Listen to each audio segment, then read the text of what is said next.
ఈ ఇన్సిడెంట్ మొత్తం జరిగినప్పుడు అంటే అల్లు అర్జున్ అరెస్ట్ అయినప్పుడు జైలుకు పోయినప్పుడు ఇదంతా జరుగుతున్నప్పుడు కాంగ్రెస్ ఒక ప్రచారం చేసింది సార్, చట్టం అందరికీ సమానంగానే ఉంటది, చట్టం అందరికీ సమానం ఉంటే ఎవరిని వదిలిపెట్టదు అన్నది. మరి అలాంటప్పుడు కొండారెడ్డిపల్లి ఇష్యూలో ఒక ఇన్సిడెంట్ లో పాపం మాజీ సర్పంచ్ ఆయన ఆ ఊరికి చాలా సేవలు చేసినటువంటి వ్యక్తి ఆయన మేము పర్సనల్ కూడా కలవడం జరిగింది. సో అలాంటి వ్యక్తి అంటే మేము బతుకున్నప్పుడే పోయినాం ఆయన. సో అలాంటి వ్యక్తి ఇప్పుడు వీళ్ళ కారణం చేత ముఖ్యమంత్రి గారి సోదరులు అని క్లియర్ అందులో ఆయన మరణ వాంగ్మూలంలో రాశారు. ఎందుకు మరి ఈ చట్టం ఇక్కడ పనిచేసిన చట్టము ఆ కొండారెడ్డిపల్లిలో ఎందుకు పనిచేయలేదంటారు? ఇక్కడ ముఖ్యమంత్రికి చట్టం మీద గౌరవం కానీ మానవ విలువలు కానీ వీటన్నిటి మీద ఏ మాత్రం కూడా గౌరవం లేదు. అరాచకం, ఆయన అరాచకాన్ని నమ్ముకున్నాడు. అందుకొరకే అరాచకం జరగకపోతే ఆయన ఆశ్చర్యపోవాలి.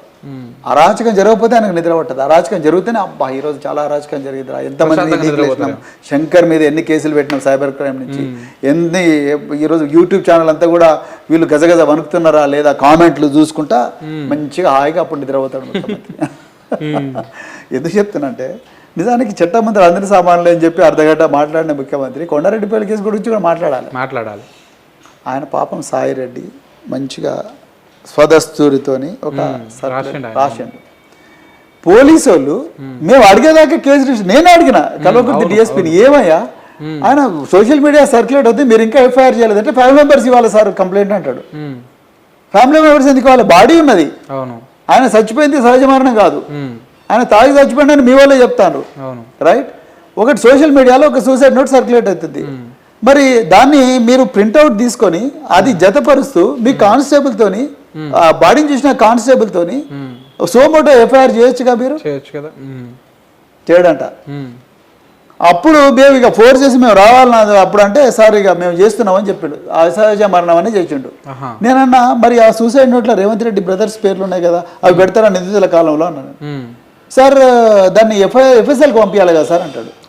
అరే మన్నే క్రిషాంక్ ఆయన సీఎం ఏమంటారు యూనివర్సిటీ హాస్టల్ దానికి సంబంధించి ఒక మెమో పెడితేనే 10 నిమిషాల్లో ఎఫ్ఐఆర్ అవుతుంది. ఆయన ముందు గుంజుకపోతాడు పోలీస్ స్టేషన్కు, అక్కడి దక్కన ఎఫ్ఐఆర్ అవుతుంది.